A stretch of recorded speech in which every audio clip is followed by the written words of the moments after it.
আল্লাহ রাসূল সাল্লাল্লাহু আলাইহি ওয়াসাল্লাম বলছেন সুনানে আবি দাউদ অন্যান্য গ্রন্থের সহিহ হাদিস, মা তুদাউ ফি মিজানিল আবদি ইয়াউমাল কিয়ামাতি আমালুন আসকালু মিন হুসনিল খুলুক।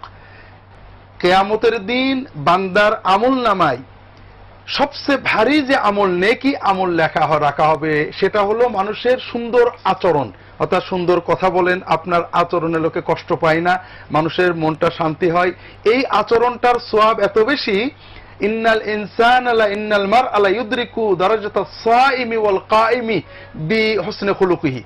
সারা রাত তাহাজ্জুদ পড়া, সারা দিন নফল রোজা রাখার যে মর্তবা, দরজা, এই মর্যাদা মানুষ শুধু এই সুন্দর আচরণের মাধ্যমে লাভ করতে পারে। কাজেই আমরা এই এত সহজ আমলটা কেন ছেড়ে দেব? এজন্য সবাইকে বলবো আমরা চেষ্টা করি, এবং যারা মানে অভ্যাস হয়ে গেছে খারাপ আচরণ, চেষ্টা করেন, আল্লাহ তৌফিক দেবেন। এটা হলো আমাদের নিজেদের আচরণ। দ্বিতীয়